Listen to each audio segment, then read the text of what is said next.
Selamat sore pemirsa Sumatera Utara, hari ini kembali hadir menjumpai Anda edisi Sabtu 26 November 2022 bersama saya Hafiz Eko Diantoro. Dan saya Nur Hasanah. Beragam informasi terkini seputar Sumatera Utara telah dirangkum tim redaksi kami untuk Anda. Dan berikut informasi selengkapnya.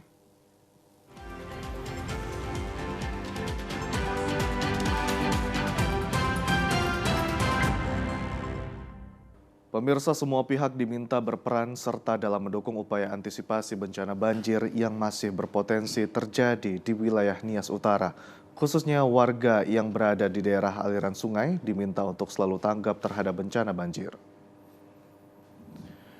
Berdasarkan informasi dari BMKG, potensi curah hujan tinggi masih melanda wilayah Kabupaten Nias Utara dan Kepulauan Nias hingga Desember 2022. Bencana banjir yang telah melanda Nias Utara pada Agustus dan Desember tahun lalu, serta banjir yang baru terjadi pada November 2022, menjadi peringatan kepada semua warga daerah untuk selalu waspada terhadap bahaya bencana banjir. Untuk mengurangi debit air banjir, pemerintah pusat melalui Balai Besar Sungai Sumatera Utara telah membangun tanggul pada daerah aliran Sungai Sowu dan Sungai Muzoe. Proyek pembangunan di masa tanggap darurat bencana banjir ini belum berfungsi secara maksimal sehingga luapan banjir masih merendam pemukiman warga. Badan Penanggulangan Bencana Daerah mendorong warga untuk selalu meningkatkan kesiapsiagaan bencana banjir dan tanah longsor pada musim hujan ini. Pembangunan tanggul yang telah dibangun tahun yang lalu itu memang belum bermanfaat secara maksimal, karena menurut informasi yang kita dengar bahwa itu belum selesai dan ada pemberhentian pekerjaan. Artinya itu belum masih ada sisa pekerjaan yang belum diselesaikan. Namun dari sisi manfaatnya, khususnya di Hilimbosi dulu, yang perlu kita pahami bersama bahwa sebelum tanggul itu dibangun pada saat banjir sebelumnya, arus air dari atas itu deras sehingga bisa membawa dampak kepada rumah-rumah penduduk. Adanya pergeseran rumah penduduk pada saat itu. Tetapi pada banjir kemarin itu arusnya tidak sederas yang kemarin. Tetapi memang air dari bawah meluap, tapi tidak ada lagi arus. Namun kita harapkan kepada pihak provinsi dan pusat agar tanggul itu bisa dimaksimalkan pembangunannya sehingga bisa bermanfaat dalam hal mengantisipasi terjadinya banjir ke depan. Pemerintah setempat melakukan berbagai langkah untuk mengantisipasi banjir melalui penyusunan program dan kebijakan pembangunan daerah, serta berkoordinasi ke pemerintah pusat agar pelebaran daerah aliran sungai dan pembangunan tanggul yang putus kontrak dapat dilakukan kembali. Pemirsa, beredar video viral di sosial media pengurusan surat pindah KTP dan kartu keluarga di Kabupaten Karo dikenakan biaya sebesar 3 juta rupiah. Dinas Kependudukan dan Pencatatan Sipil Kabupaten Karo membantah adanya pungutan tersebut dan meminta masyarakat mengurus administrasi kependudukan secara langsung, resmi, dan gratis. Dalam video berdurasi sekitar 30 detik terlihat adanya oknum pegawai yang meminta uang sejumlah 3 juta rupiah kepada warga yang hendak melakukan pengurusan administrasi kependudukan. Menanggapi video tersebut, Kepala Dinas Kependudukan dan Pencatatan Sipil Kabupaten Karo, Susi Iswara Bangun, membantah adanya pungutan biaya dalam hal kepengurusan administrasi, baik itu KTP, kartu keluarga, surat pindah, dan surat lainnya. Ditegaskan segala kepengurusan surat administrasi gratis atau tidak dipungut biaya. Kepada masyarakat dihimbau untuk mengurus administrasi kependudukan secara langsung, resmi tanpa menggunakan jasa dari pihak lain sesuai dengan peraturan pemerintah bahwa kepengurusan tidak dapat diwakili.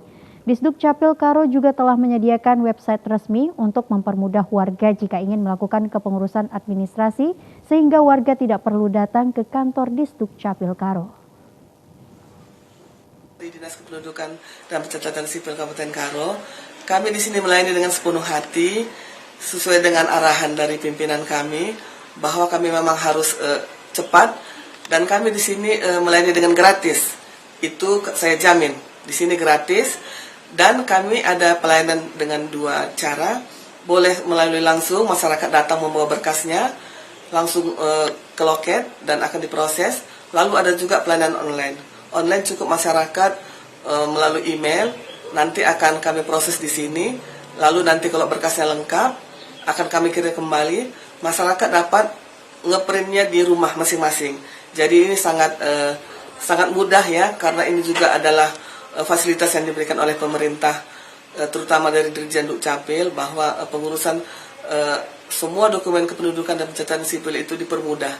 Jadi saya harap masyarakat dapat mempergunakan pelayanan secara online, khusus yang rumahnya jauh dari ibu kota kabupaten. Terima kasih. Pihak Disduk Capil Karo menegaskan akan menindak tegas jika ada oknum pegawai yang melakukan tindakan pungli kepada warga dalam hal kepengurusan administrasi kependudukan. Dinas Kependudukan dan Pencatatan Sipil Disduk Capil Kabupaten Deli Serdang menyerahkan puluhan akta kematian di Desa Dalu 10B, Kecamatan Tanjung Morawa, Kabupaten Deli Serdang. Penyerahan akta kematian diberikan secara simbolis pada kepala desa, kepala dusun, dan nantinya akan diserahkan langsung kepada keluarga ahli waris. Kepala Disduk Capil Misransi Haloho mengatakan penyerahan akta kematian ini merupakan yang pertama di Kabupaten Deli Serdang untuk pengurusan secara global, sehingga desa ini akan menjadi salah satu desa yang tertib administrasi kependudukan. Akta kematian ini juga sebagai dasar dari Disduk Capil untuk menghapus nama peserta dalam pemilu tahun 2024 mendatang dengan tujuan agar tidak ada lagi muncul nama peserta pemilu yang sudah meninggal di daftar pemilih tetap atau DPT. Diharapkan seluruh kepala desa dapat mensosialisasikan kepada masyarakat apabila ada anggota keluarga yang meninggal dunia, pihak keluarga agar segera mengajukan pembuatan akta kematian. Untuk proses pengajuan, di samping pihak keluarga, pelaporan dan pengurusan akta kematian juga dapat dilakukan oleh kepala dusun setempat. Kita memang berharap seluruh masyarakat setiap kejadian peristiwa kematian itu begitu meninggal, kita menghimbau, mengharap kepada seluruh lapisan masyarakat agar melaporkannya supaya nanti kita bisa urus lebih lanjut akte kematiannya, kemudian akan terbit KTP bagi pasangan yang masih hidup, kemudian KK yang baru itu akan sekaligus nanti kita terbitkan itu. Setiap desa harusnya ada buku pemakaman, ya.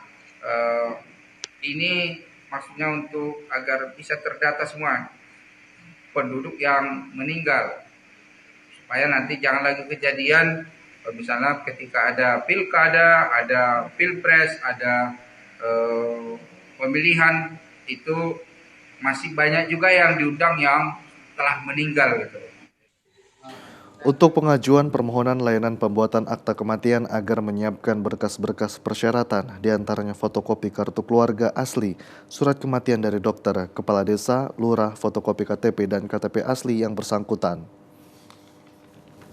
Pemirsa, pasca putusan Pengadilan Negeri Kelas 2 Bali G kasus penyerobotan lahan konsesi PT Toba Peplestari, di mana terdakwa atas nama Dirman Raja Guguk merupakan petani buta huruf, divonis 3 tahun penjara.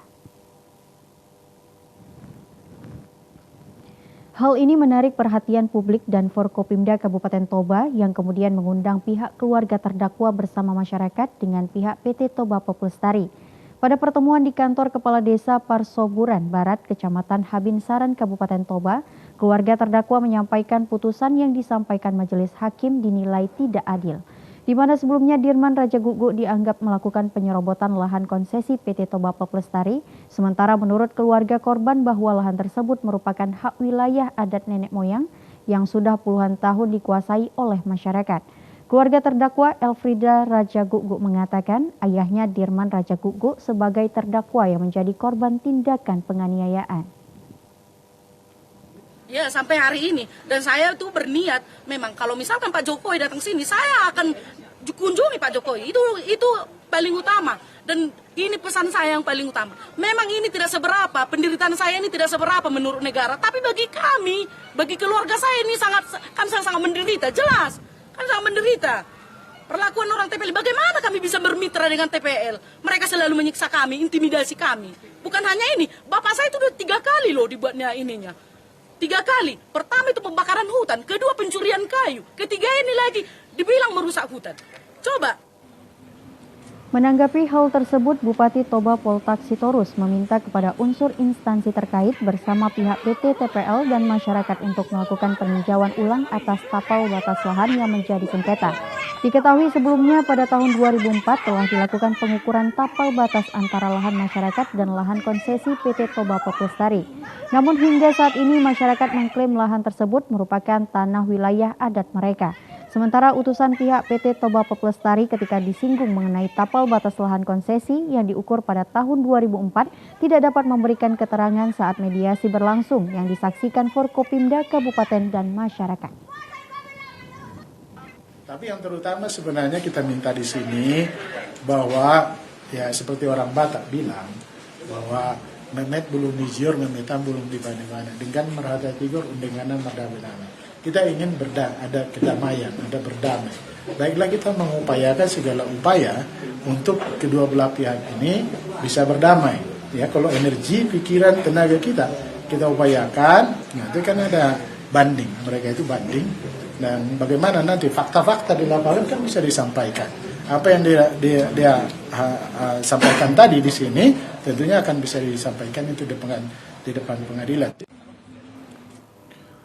Sementara itu pemirsa, dalam memperingati hari ulang tahun Badan Pembinaan Hukum Babinkum TNI ke-47 digelar rangkaian kegiatan bantuan sosial dan donor darah di Aula Kantor Auditorat Militer Jalan Diponegoro, Medan kemarin. Kegiatan dilaksanakan dari pagi hingga siang hari dengan melibatkan personil TNI dan Ikatan Kesejahteraan Keluarga TNI, IKKT, Otmilti, Otmil, dan Lemasmil. Selain donor darah, para personil dan IKKT membagikan paket sembako sebanyak 500 paket yang bekerja sama dengan Persatuan Islam Tionghoa PITI yang diberikan kepada masyarakat kurang mampu. Kepala Auditorat Militer Tinggi Kaotmilti 1 Medan Brigjen Azhar yang didampingi Kaotmilti 102 Medan Kolonel Laut Budi Winarno mengatakan kegiatan ini akan dilakukan secara berkesinambungan pada tahun-tahun berikutnya yang bertujuan membantu masyarakat yang membutuhkan, meningkatkan kebersamaan dan mempererat silaturahmi TNI dengan seluruh lapisan masyarakat yang memberikan manfaat kepada sesama. Kaotmilti 1 Medan Brigjen Azhar menambahkan, rangkaian kegiatan bakti sosial dan donor darah adalah sebagai wujud kepedulian TNI di tengah masyarakat untuk senantiasa dapat mengatasi kesulitan masyarakat yang kurang mampu. Rangka memperingati hari ulang tahun Babinkum TNI yang ke-47. Biasanya satuan-satuan TNI dalam kegiatan peringatan hari ulang tahun ada salah satu kegiatannya adalah donor darah. Donor darah ini penting karena setetes darah kita, nyawa mereka, itulah moto dari PMI. Oh ya, kita juga ada peduli pemberian sembako. Kita bekerja sama dengan Persaudaraan Tionghoa Muslim Indonesia Sumatera Utara untuk membagi 500 paket sembako kepada masyarakat-masyarakat yang saat ini mereka tidak mampu. Moto Babinkum TNI dalam peringatan ulang tahun ini adalah Babinkum TNI adalah kita. Maksudnya seluruh prajurit TNI menganggap pembinaan hukum merupakan tanggung jawab kita semua. Semua harus peduli kepada hukum. Sementara itu, Ketua IKKT Otmilti 1 Medan Nyonya Lisa Azhar mengatakan pengurus IKKT Otmilti, Otmil, dan Lemasmil melaksanakan donor darah sebagai rasa peduli terhadap sesama dan rasa sosial, sekaligus untuk memberikan contoh kepada masyarakat akan pentingnya mendonorkan darah. Kegiatan donor darah di lingkungan Auditorat Militer bekerja sama dengan Palang Merah Indonesia, Unit Transfusi Darah Medan, PMI UTD Kota Medan, dan berhasil mengumpulkan 52 kantong darah. Berharap agar seluruh kegiatan bakti sosial dan donor darah dilaksanakan setiap tahunnya. Pemirsa, DPW Wanita dan Satgas Senopati Puja Kesuma Provinsi Sumatera Utara periode 2022-2027 siap membesarkan serta mengawal organisasi lebih baik yang memberi manfaat bagi masyarakat Jawa. Komitmen bersama tersebut dinyatakan saat pelantikan pengurus organisasi DPW Wanita dan Satgas Senopati Puja Kesuma Provinsi Sumatera Utara periode 2022-2027 Jumat malam di Medan. Pelantikan pengurus DPW Wanita dan Satgas Senopati Puja Kesuma Sumatera Utara ditandai dengan penyerahan bendera Pataka Paguyuban Masyarakat Jawa sebagai simbol untuk membesarkan organisasi di seluruh daerah Sumatera Utara. Ketua DPW Wanita Puja Kesuma Sumatera Utara, Hairiah Sujono Giatmo, didampingi Ketua Harian DPW Wanita Pujakesuma Provinsi Sumatera Utara, Rita Zain, mengatakan paguyuban masyarakat Jawa Sumatera memiliki sejarah untuk menjalin silaturahmi sebagai kekuatan organisasi mengembangkan potensi diri dengan bergotong royong yang memberi manfaat bagi masyarakat Jawa. Panglima Satgas Senopati Pujakesuma Provinsi Sumatera Utara, Hermawan, mengatakan sebagai program prioritas menjadi Putra Jawa bersama pengurus siap untuk mengawal dan membesarkan organisasi. Akan membesarkan Satgas Panji Pujakesuma khususnya di wilayah Sumatera Utara yang mana di wilayah Sumatera Utara akan saya bentuk 48 kabupaten kota yang mana ini akan kita ajukan dan akan kita sampaikan kepada seluruh DPD agar dapat membentuk Satgas Senopati. Sekretaris Umum DPP PKB Pujakesuma, Juryadi, mengatakan Pujakesuma merupakan organisasi independen, diharapkan kepada pengurus yang dilantik dapat menjalankan organisasi dengan baik untuk memberi manfaat bagi masyarakat Jawa. Kami berharap kepada organisasi di bawah paguyuban ini itu bisa menjalankan organisasi ini dengan baik. Ya, organisasi Pujakesuma ini dari dulu sampai sekarang yang sudah berusia 42 tahun tetap independen. Cuma ada aspirasi itu diserahkan ke masing-masing pribadi-pribadinya. Pelantikan pengurus DPW Wanita dan Satgas Senopati Pujakesuma periode 2022-2027 Provinsi Sumatera Utara diwarnai dengan persembahan tarian tradisional Jawa merupakan sebagai wujud pelestarian budaya masyarakat Jawa di Sumatera Utara. Masyarakat Jawa Sumatera bernaung dalam Pujakesuma merupakan organisasi kemasyarakatan yang independen, siap menyampaikan aspirasi pada pemilu 2024 mendatang. Menghadapi pesta demokrasi, rakyat paguyuban masyarakat Jawa Sumatera tergabung dalam Pujakesuma siap mensukseskan dan mendukung berjalannya pemilu 2024 mendatang. Sebagai organisasi berhimpunnya masyarakat Jawa Sumatera memiliki potensi sumber daya manusia hingga menduduki jabatan strategis yang tersebar di seluruh pelosok di Indonesia. Dalam membesarkan organisasi kemasyarakatan, potensi sumber daya manusia dimiliki Pujakesuma harus didukung dengan meningkatkan soliditas sehingga memberi manfaat bagi masyarakat Jawa. Segala potensi dimiliki organisasi Pujakesuma Sumatera Utara dapat diimplementasikan melalui pembangunan penyerapan aspirasi pada pemilu 2024 yang memberi manfaat masyarakat Jawa. Dengan demikian, menghadapi pemilu 2024 mendatang sebagai momentum untuk dimanfaatkan dalam membesarkan organisasi. Dalam pesta demokrasi rakyat pada pemilu 2024, seluruh pengurus maupun anggota Pujakesuma yang tersebar di seluruh pelosok Indonesia berhak mendapatkan dan menyampaikan aspirasinya untuk pembangunan kemajuan bangsa dan organisasi.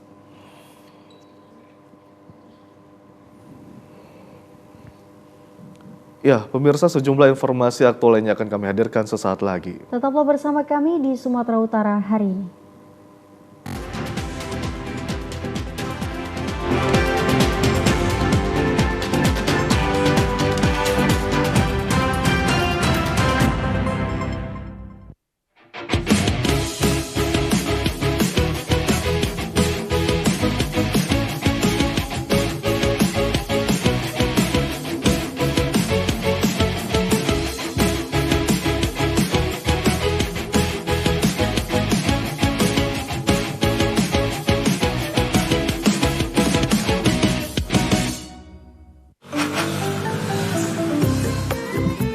Mari Pak. Mari.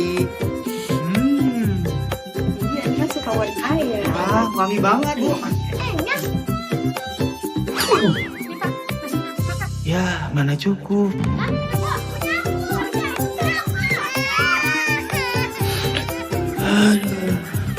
KB Pria penting untuk perencanaan keluarga dan mencegah anak stunting. Pria ber-KB itu keren.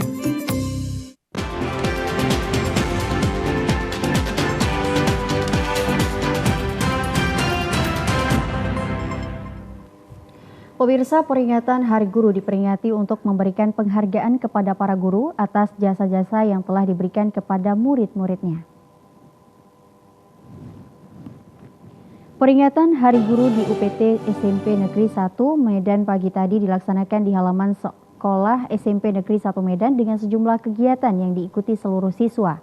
Seperti orasi pendidikan yang disampaikan guru konseling Yofi Anindata dengan memberikan arahan dan pemahaman tentang budi pekerti dan perilaku yang baik. Selain itu dilanjutkan dengan penampilan tarian saman, tarian terima kasih kepada dan parodi yang dibawakan para siswa-siswi SMP Negeri 1 Medan. Kepala Sekolah UPT SMP Negeri 1 Medan Lisnawati Susman mengatakan peringatan Hari Guru Nasional ke-77 dilaksanakan secara serentak di Indonesia dengan mengusung tema berinovasi mewujudkan Merdeka Belajar. Di dalam program Merdeka Belajar, guru dapat berinovasi dengan hal-hal yang baru dan para siswa bekerja sama dengan guru melakukan berbagai kegiatan dalam mengembangkan kemampuan siswa. Merdeka Belajar yang diluncurkan pada tahun ini dirancang untuk memenuhi kebutuhan guru akan ruang untuk belajar berkarya dan berkolaborasi. Selain itu, ada beberapa hal yang perlu ditingkatkan para guru dalam mendidik siswa, yakni siswa harus memiliki karakter dan akhlak yang baik. Insya Allah rangkaian kegiatan tadi kita sudah memanggil Bapak Yofi sebagai motivator untuk anak-anak, bagaimana agar anak-anak dapat belajar dengan baik, bagaimana guru itu dapat membuat inovasi-inovasi dalam pembelajaran. Kemudian pada hari ini kita akan dilanjutkan dengan acara pemberian apresiasi kepada guru yang dipilih anak-anak adalah guru favorit menurut anak-anak. Jadi bukan dari pemilihan kepala sekolah, seperti itu. Harapan saya kepada Bapak dan Ibu guru, khususnya UPT SMP Negeri 1 dan pada umumnya guru-guru di Kota Medan, mari tetap berinovasi. Kita harus mendukung Merdeka Belajar karena Merdeka Belajar itu adalah memberikan kreativitas kepada peserta didik kita. Ketua Panitia Sagianto mengatakan kegiatan peringatan Hari Guru dirangkai dengan kegiatan yang menarik yang dapat menciptakan momen spesial di lingkungan sekolah, khususnya untuk para guru yang sejatinya adalah pahlawan pendidikan yang sangat luar biasa, mewujudkan para siswa agar menjadi siswa yang cerdas dan berakhlak mulia. Untuk kegiatan tadi pagi, tepatnya tanggal 26 November yang kami laksanakan dari Panitia Hari Guru Nasional yang ke-77 ini, yakni berupa mengundang narasumber motivator Bapak Yofi dalam hal ini sebagai upaya untuk meningkatkan motivasi belajar anak-anak, khususnya anak-anak sekarang ini dalam rangka pembelajaran Merdeka Belajar perlu mendapat suntikan-suntikan sebagai bentuk rangsangan ataupun motivasi belajar, terutama pembelajaran di sekolah seperti itu. Saat ini pemerintah membuka kesempatan bagi guru untuk mengikuti program guru penggerak yang berbeda dengan program pendidikan selama ini dan memprioritaskan pengangkatan guru honorer sebagai aparatur sipil negara melalui seleksi pegawai pemerintah dengan perjanjian kerja P3K. Peringatan Hari Guru diperingati untuk memberikan penghargaan. Maksud kami, pemirsa, sementara itu guru bimbingan konseling memiliki peran penting dalam keberhasilan setiap siswa dalam menjalani proses pendidikan di sekolah. Guru bimbingan konseling di SMP Negeri 1 Medan, Yofi Adinata, mengatakan dirinya bertugas untuk memberikan bimbingan kepada seluruh siswa agar lebih baik lagi dalam berperilaku. Selain itu mengetahui dan memahami perilaku siswa sekaligus memberikan konseling sehingga bisa membantu siswa lainnya mengatasi permasalahan yang mungkin dihadapi siswa. Guru yang menangani hal ini biasanya memiliki latar belakang ilmu pendidikan sosial, psikologi sebagai acuan memberikan konseling kepada siswa. Fungsi dari guru bimbingan konseling memberikan bimbingan dan pemahaman kepada siswa agar bisa menghindari masalah yang dikhawatirkan dapat mengganggu proses belajar mengajar yang menghambat proses pengembangan kemampuan siswa. Yang saya sampaikan tadi dalam memberikan motivasi itu yaitu bagaimana bisa memperbaiki, meningkatkan potensi karakter bangsa ini yaitu dari dunia pendidikan. Jadi dari SMP 1 Negeri Medan ini saya mencoba untuk memberikan motivasi yang lebih baik kepada seluruh siswa kita, seluruh guru-guru kita agar mereka semua punya karakter yang lebih baik sehingga bisa meningkatkan potensi mereka menjadi generasi-generasi yang luar biasa. Pemirsa, kepala sekolah dan para guru serta tenaga kependidikan termasuk siswa-siswi mengikuti upacara bendera peringatan Hari Guru tahun 2022 di SMA Negeri 13 Medan. Beginilah upacara bendera peringatan Hari Guru di SMA Negeri 13 Medan kemarin yang dilaksanakan di sekolah ini. Bertindak sebagai pembina upacara adalah Kepala SMA Negeri 13 Medan, Fauzia Hasibuan. Pada kesempatan ini, Kepala SMA Negeri 13 Medan membacakan sambutan tertulis Menteri Pendidikan, Kebudayaan, Riset, dan Teknologi Republik Indonesia. Pada upacara bendera ini juga diberikan penganugerahan tanda kehormatan Satya Lencana Pendidikan kepada beberapa orang guru di SMA Negeri 13 Medan. Sebagaimana ketika peringatan Hari Guru setiap tahun pada kesempatan ini juga para siswa memberikan bingkisan kepada para guru termasuk kepada kepala sekolah usai upacara bendera dilaksanakan. Kepala SMA Negeri 13 Medan, Fauzia Hasibuan mengatakan berbagai kegiatan dilakukan di sekolah ini oleh para guru tahun 2022 dan diharapkan momentum peringatan Hari Guru yang ke-77 tahun 2022 hendaknya disikapi dengan berbagai tindakan positif, disertai dengan sikap tauladan dalam meningkatkan peran guru untuk mencerdaskan siswa sebagai generasi penerus cita-cita perjuangan bangsa. Karenanya ia mengharapkan agar para guru tetap penuh semangat dan memberikan pembelajaran yang terbaik terhadap siswa di sekolah ini. Ia mengatakan sebagai guru harus selalu tauladan di hadapan bagi para siswa, termasuk dalam berperilaku ketika proses belajar. Mengucapkan selamat Hari Guru Nasional tahun 2022. Alhamdulillah kami Bapak Ibu Guru di SMA Negeri 13 Medan merayakan peringatan Hari Guru Nasional ini dengan sangat meriah dengan membuat beberapa permainan yang sifatnya untuk menggembirakan daripada Bapak Ibu Guru sekalian yang sudah kami laksanakan mulai tanggal 24 dan sampai tanggal 25. Sampai puncaknya hari ini kami melakukan upacara peringatan Hari Guru Nasional dengan menggunakan busana adat atau etnis yang sebagaimana sesuai dengan perintah daripada Kementerian Pendidikan Provinsi. Sementara itu, para siswa-siswi di sekolah ini menyampaikan ucapan selamat Hari Guru kepada guru-guru di sekolah ini karena tanpa mengenal lelah telah memberikan pembelajaran bagi para siswa dan siswi. Muhammad Caturine Putra. Saya Nazwa Iswara. Kami mengucapkan selamat Hari Guru untuk guru-guru SMA Negeri 13 Medan. Semoga bisa menjadi guru-guru yang sukses selalu dan tetap konsisten dalam pekerjaan. Pemirsa, peringatan Hari Guru Nasional ke-77 secara serentak dilaksanakan sekaligus memperingati Hari Ulang Tahun Persatuan Guru Republik Indonesia. Momen ini sebagai bentuk apresiasi terhadap jasa dan kerja keras semua guru di Bumi Pertiwi. Sekolah Dasar Negeri Perumnas Pagar Batu melaksanakan upacara bendera memperingati Hari Guru yang diikuti seluruh siswa serta para guru. Peringatan Hari Guru tahun ini bertema serentak berinovasi mewujudkan Merdeka Belajar. Pada sambutannya, Menteri Pendidikan dan Kebudayaan Riset dan Teknologi yang dibacakan kepala sekolah berpesan kepada guru di Indonesia untuk terus melakukan perubahan, inovasi dan pembaruan untuk masa depan pendidikan dalam memberikan layanan terbaik bagi peserta didik. Selain upacara bendera, juga dirangkai kegiatan kreativitas siswa yang dilaksanakan secara sederhana di masing-masing sekolah. Peringatan Hari Guru ini juga sebagai apresiasi para siswa dengan memberikan penghargaan atas jasa para guru. Menurut para siswa, kegiatan ini diharapkan dapat mempererat rasa kekeluargaan antara guru dengan siswa dalam lingkup pendidikan di sekolah. Karena dari guru, mereka tidak hanya mendapat ilmu pengetahuan, juga mendapatkan pelajaran tentang nilai-nilai norma seperti budi pekerti yang baik, sehingga menjadikan murid yang cerdas dan berakhlak untuk menjadi bekal di masa depan. Kami siswa-siswi SD Negeri 1784492 mengucapkan selamat Hari Guru yang ke-77.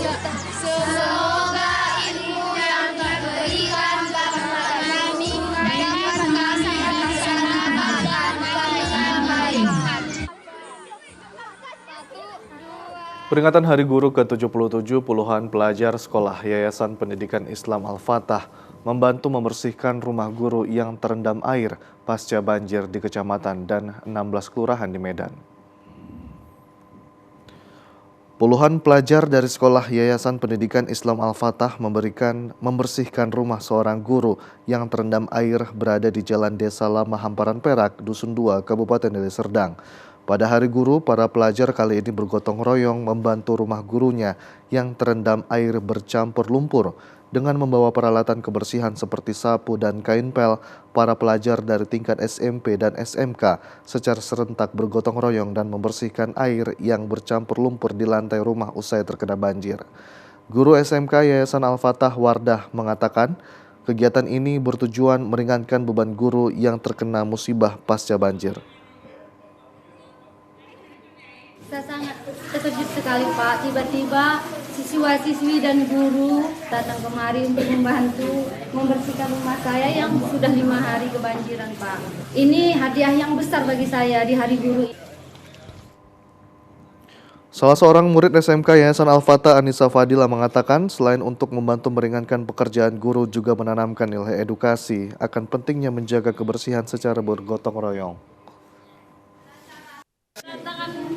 Kami di sini untuk memeriahkan Hari Guru, namun kami lihat rumah guru kami sedang mengalami bencana banjir dan yang kami lakukan adalah membantunya membersihkan rumah guru kami. Ini juga termasuk hadiah untuk guru kami ini.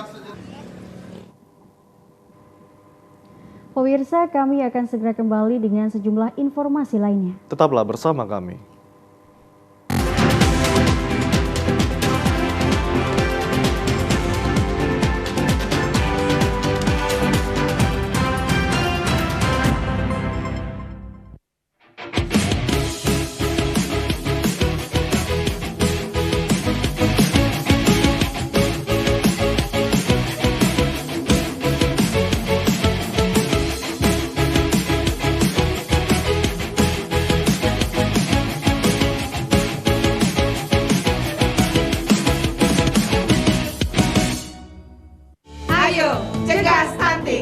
Kunjungi bidan andalan Anda untuk merencanakan dan mengatur jarak kehamilan untuk tumbuh kembang buah hati yang optimal. Cegah stunting itu penting melalui perencanaan keluarga. Khawatir ber-KB? Tunda kehamilan dan raih cita-cita dengan Andalan FA. Andalan laktasi untuk ibu menyusui. Ber-KB itu mudah. Andalan pilihan perempuan Indonesia.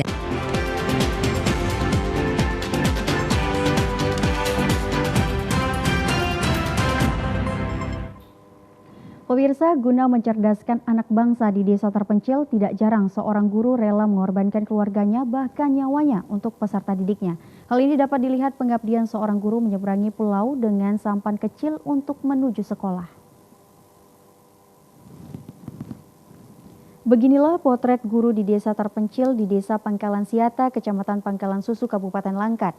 Dede Subagus bersama guru lainnya setiap pagi berangkat dari rumah mereka menuju sekolah dengan menggunakan transportasi sampan. Berbeda dengan guru di perkotaan menggunakan transportasi sepeda motor atau mobil untuk sampai ke sekolah. Para guru di desa terpencil ini harus melintasi laut luas menerjang ombak dengan sampan kecil yang hanya dapat mengangkut 7 orang penumpang. Rasa takut bercampur khawatir terlihat dari wajah guru setiap kali ombak dan angin menerjang sampan mereka. Ketakutan para guru semakin bertambah saat berpapasan dengan kapal besar di lautan lepas. Dede Subagus dan Ika Puji Astuti merupakan seorang guru yang ditugaskan di desa yang jauh dari hiruk-pikuk kota. Meski jauh dari keramaian, tidak mematahkan semangat mereka untuk mencerdaskan anak bangsa. Keinginan mereka hanya satu, yakni bagaimana meningkatkan kualitas pendidikan sebagai garda terdepan untuk menjadikan generasi penerus bangsa yang handal dan berprestasi. Dede Subagus mengatakan suka duka menjadi guru di desa terpencil merupakan hal yang sangat luar biasa. Rasa takut dan khawatir selalu menghantui setiap harinya. Namun demi tugas mulia harus tetap dilaksanakan dengan ikhlas. Jadi ini pengalaman baru buat saya. Jadi saya bisa merasakan rekan-rekan pendidik yang memang sudah kesehariannya menyeberang. Ini saya bisa merasakan begini ternyata perasaan dari rekan-rekan kita pendidik yang ini sangat beresiko. Ya, sangat beresiko di mana belakangan ini cuaca tidak dapat kita prediksi ya. Harapan saya untuk rekan-rekan pendidik yang berada di seberang maupun di daerah-daerah pelosok adalah teruslah berkembang dengan potensi-potensi yang ada. Artinya begini, bukan berarti kita berada di ujung, kita kalah dengan mereka yang dari kota. Karena apa, sejatinya mereka yang di ujung ini mempunyai banyak potensi yang sangat luar biasa. Apa yang sudah didedikasikan para guru di desa terpencil ini sungguh sangat mulia. Pemerintah daerah maupun pemerintah pusat sudah seharusnya memberikan apresiasi kepada guru yang mengajar di desa terpencil. Ratusan pelajar di Medan Deli mengadakan doa bersama lintas agama memeriahkan Hari Guru ke-77. Para pelajar mengenakan berbagai baju adat, mengumpulkan donasi untuk korban gempa Cianjur. Yayasan Perguruan Erlangga Suci Murni Kelurahan Kota Bangun Kecamatan Medan Deli dari tingkat SD, SMP, dan SMU merayakan Hari Guru ke-77 di halaman sekolah tersebut.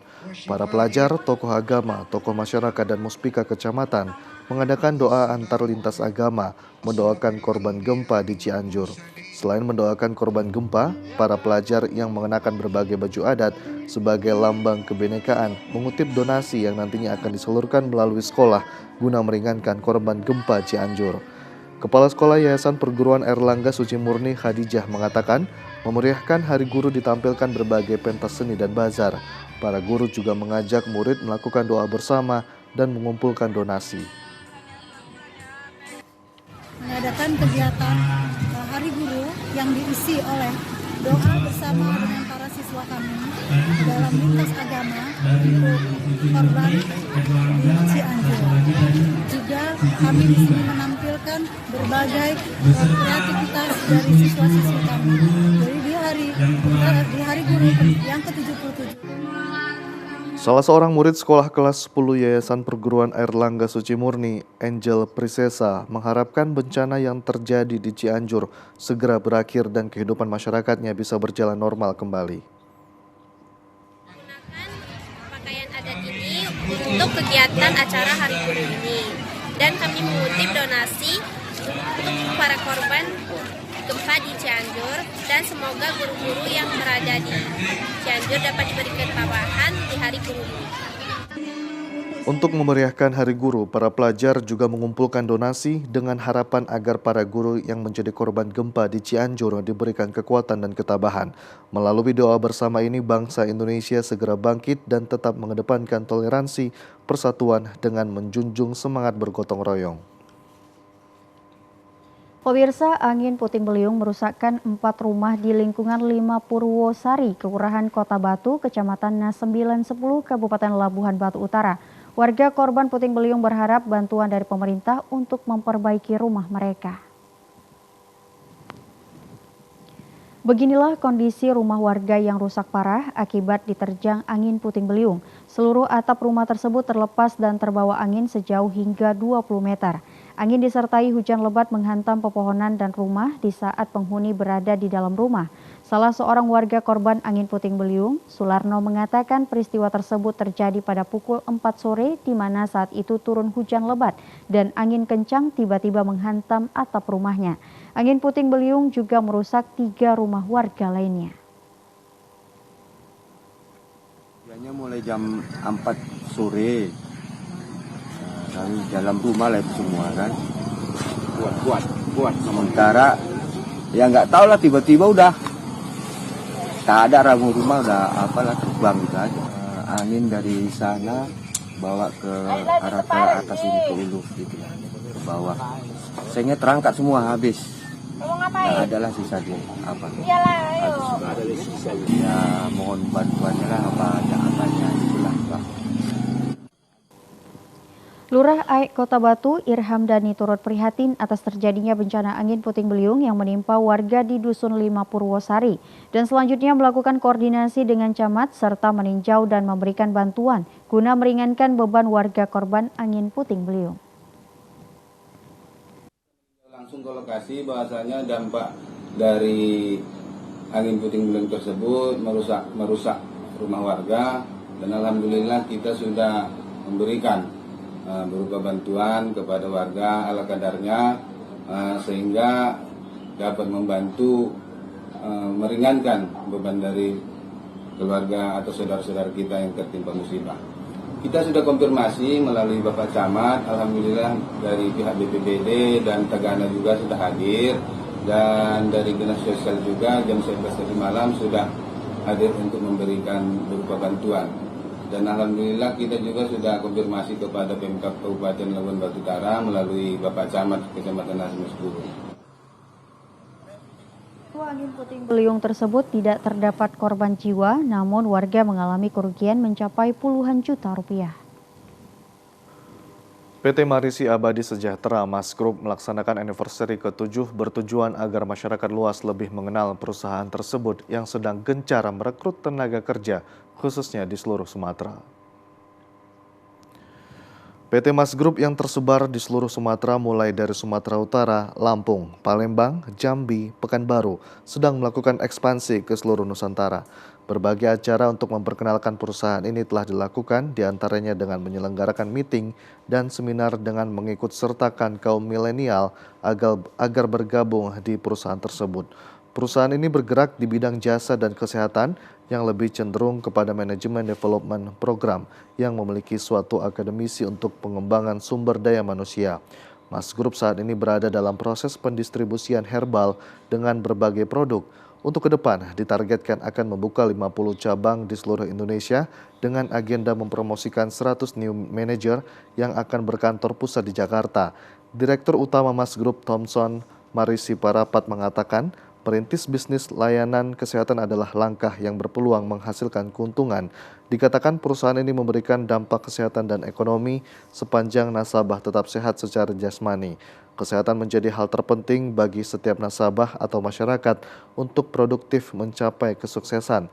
Keberadaan karyawan Mas Group yang loyal dan berprestasi akan diberikan perlakuan khusus agar karyawan lainnya terpacu dan termotivasi untuk mengikuti jejak berupa reward seperti hadiah, rumah, kendaraan, dan bonus lainnya.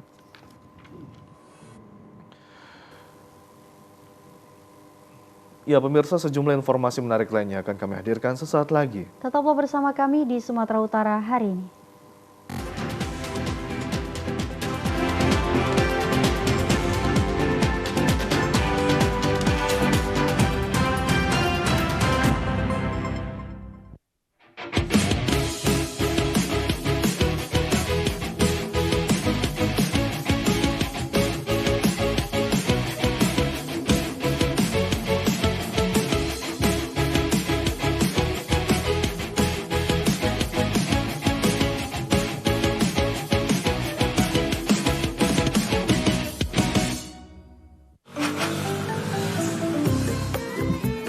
Mari Pak. Mari.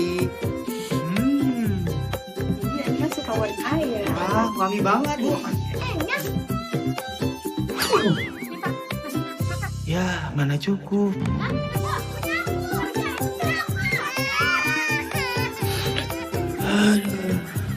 KB pria penting untuk perencanaan keluarga dan mencegah anak stunting. Pria ber-KB itu keren.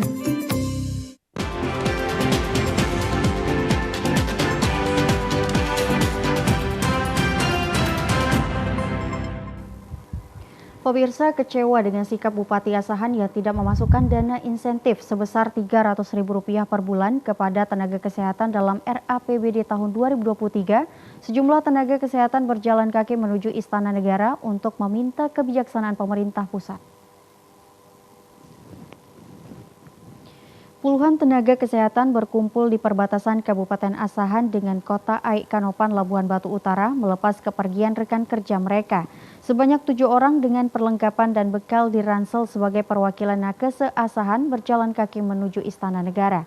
Sebelum berangkat, mereka melakukan orasi di pinggir jalan lintas Sumatera, mengungkapkan rasa kekecewaan atas sikap Bupati dan anggota DPRD Kabupaten Asahan yang tidak memperhatikan kesejahteraan nakes Kabupaten Asahan karena tidak memasukkan dana insentif nakes ke RAPBD tahun 2023. Salah seorang koordinator aksi, Andrian Sulin, menjelaskan, aksi jalan kaki menuju Istana Negara ini merupakan bentuk rasa kekecewaan mereka terhadap sikap Kepala Daerah Kabupaten Asahan. Padahal Kepala Dinas Kesehatan Kabupaten Asahan sudah mengajukan anggaran untuk tahun 2023. Target kita adalah menyampaikan bahwa nasib nakes tidak hanya di Kabupaten Asahan, tapi di seluruh Indonesia.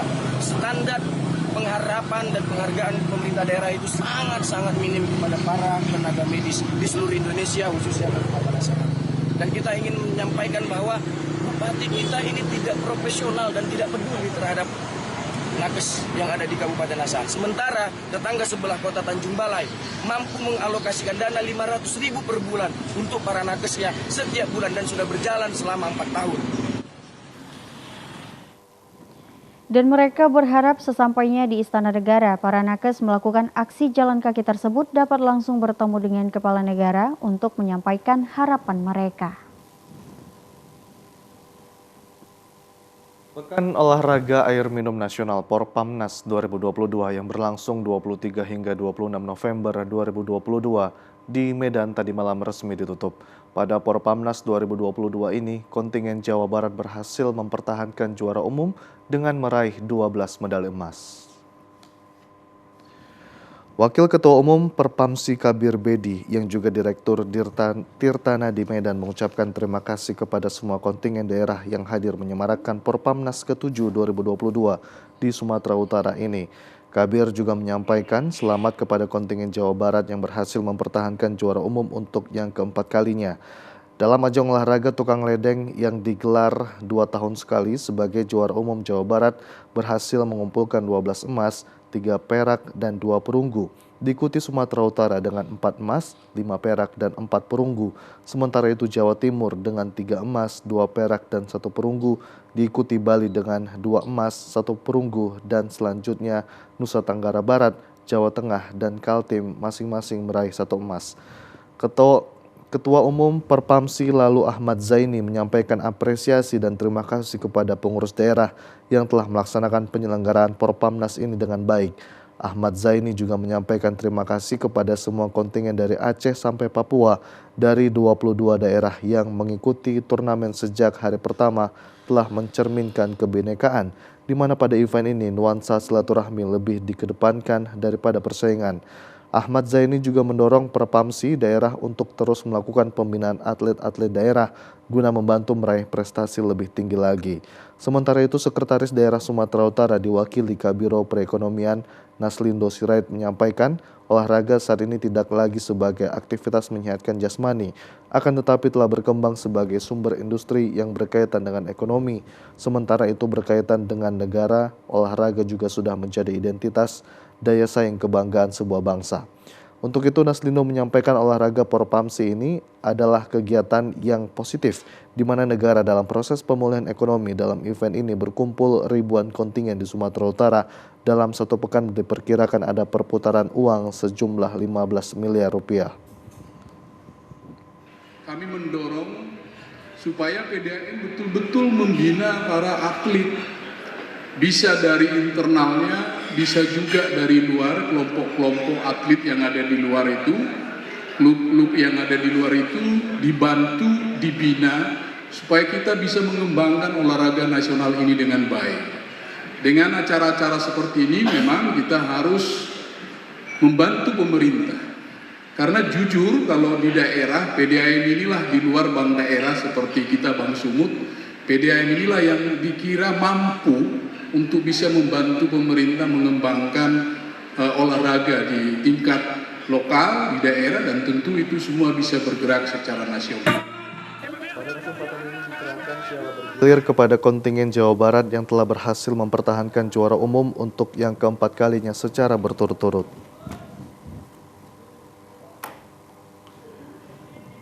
Ya pemirsa, informasi tadi sekaligus menutup perjumpaan kita pada sore hari ini. Saya Hafiz Eko Diantoro. Dan saya Nur Hasanah. Selamat sore dan sampai jumpa.